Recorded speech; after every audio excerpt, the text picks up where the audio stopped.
Good morning. It is Wednesday, April 24th at about 4:30 a.m. I just took 3 medications, Buspar, bupropion, and duloxetine. When I have an episode of hallucinations, I will hear these very loud voices very close to my ear. It's almost like a whisper, but it's loud. If I had to describe it, it was like if a shadow could yell. I'm feeling a little deflated. I'm really stressed out. And stress really exacerbates the symptoms of schizophrenia. I have some concerns with anyone standing directly behind me. I have also seen these shadows on the walls that come along with the voices, like a monster clawing across the wall. My name is Allie Burke, and I live with paranoid schizophrenia.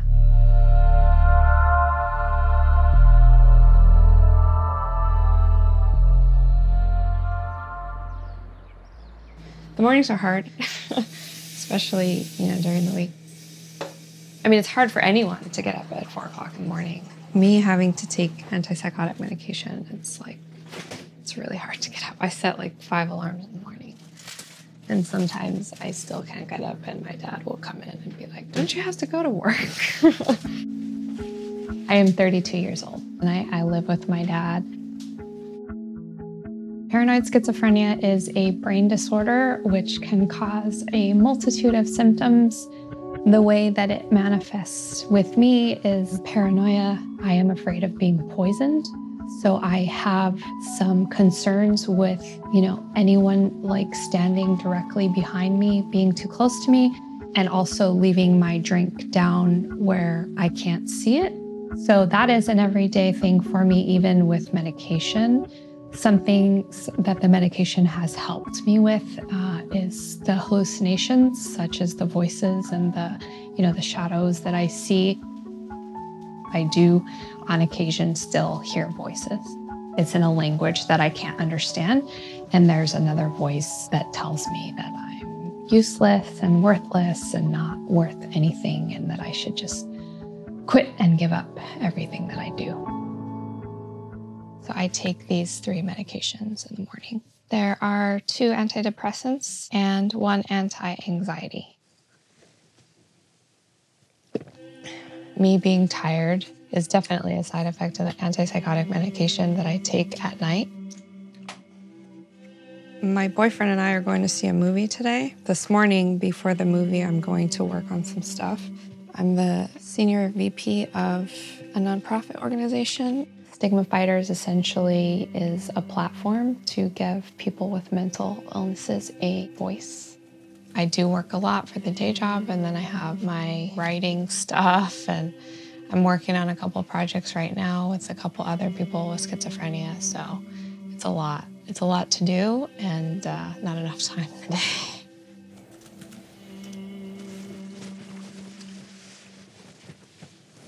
No wonder I can't see.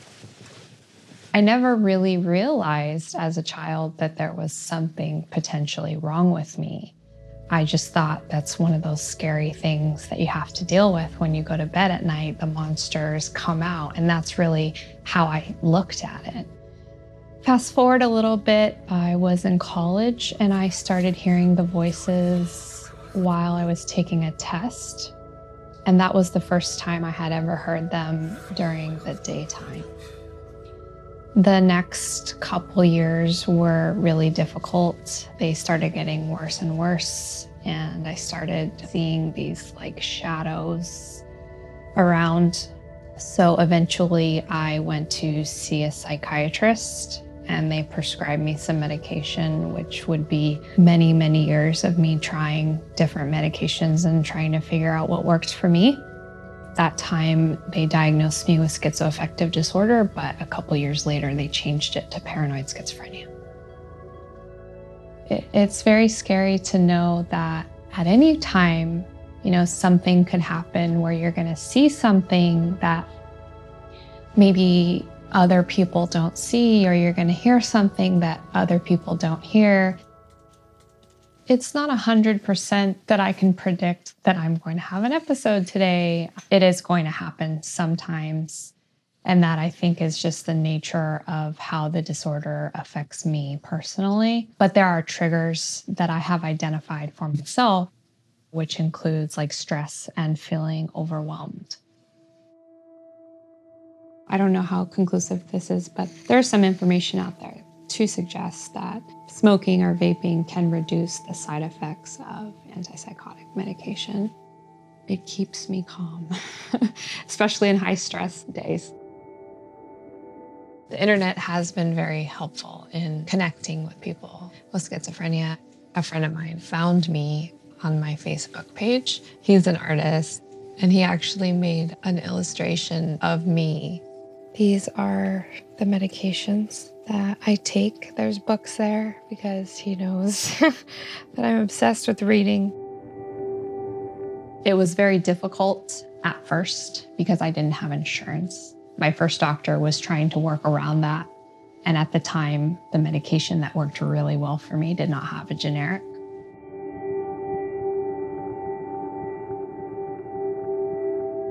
It's taken me pretty much since I was 26, probably till I was 31, to get the right mix of medications.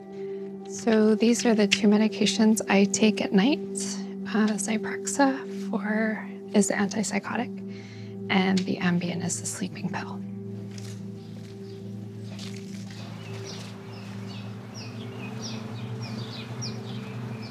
I do come out here a lot. I love the flowers. I grew up in this house, you know, so it's a good environment for me.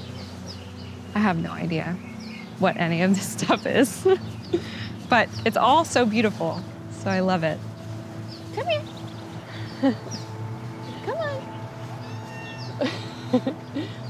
If I'm having like a bad day or I'm having some symptoms, I can just get close to the animals and they'll always be there. They love you unconditionally, no matter what you're going through. So come on, in or out?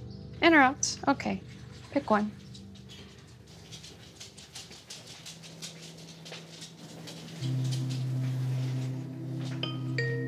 Hi, Allie. Hello. It's good to see your face. It's good to see you too. So I wanted to give you a call and talk a little bit about the book that we discussed, kind of about, you know, our experiences with schizophrenia. I had a couple of suicide attempts when I was psychotic. Mm-hmm. And I think that's important to include in my backstory as well. I mean, people saved my life. Right. And I'm so thankful to those people, those strangers that Right. stepped in and literally acted and saved my life. So Yeah. I probably include that in my backstory. I personally didn't know anyone with schizophrenia when I was diagnosed. So I think it really helps to have someone to relate to and to give you advice from time to time.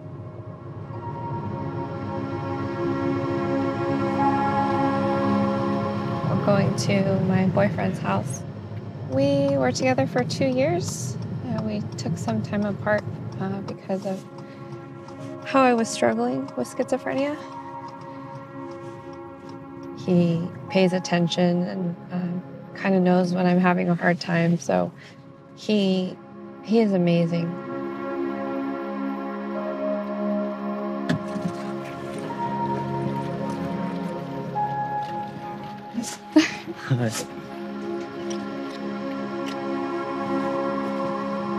Want me to drive or you? I'll drive. Okay.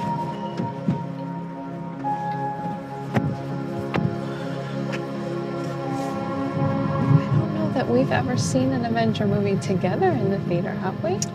We weren't able to get tickets in the very back, which is usually where we sit because my paranoia makes it difficult for anyone to be behind me. But they weren't available, so I am a little cautious about going, but I'm a huge fan, so I'll have to suck it up.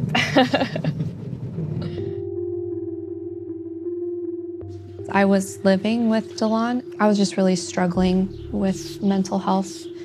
I was in a bad way. I was depressed. I was anxious.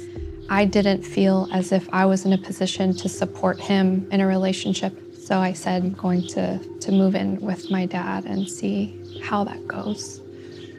And of course, we found each other again about 5 months ago, and it's been absolutely amazing. Spend every moment we can with each other. So I do sometimes regret leaving, but at the same time, in the state of health that I am in now, I really feel that it was the right thing to do, both for me and for him. You know what you want to get? What are you getting? Check this out. I know, you didn't know they had that here? So when I walk into a restaurant that's, kind of busy, for example, I would usually look for a table like this, which I think is very lucky today because you can't always find them. It's fear, really, that someone is trying to harm me. Someone is standing behind me trying to harm me. And it's funny because yesterday that she was telling me that I was good with making sure that she gets a booth or something against the wall. She said I'm good with it, but actually, to be honest, it comes naturally. Okay. Okay. I know it's not rational for me to not want to look away from my drink in a restaurant, but I can't shake it. Okay, this one your pad thai noodle. Thank you so much. Thank you so much. I do have plans to move in with Delon. Besides my dad, I couldn't think of a better person, more supportive person to start a life with. I'm very fortunate because not everyone with this illness is able to access medication like I can. I don't know where I'd be today without my insurance. I'm in my 30s and I live with my dad, but my fear is that I won't be able to work and I won't be able to qualify for disability and, I won't be able to have a home or have a car. That fear comes from people that are in that situation. There are people with schizophrenia who don't have a home and don't have anyone to support them. It is a very real thing that's going on in our world and it scares me.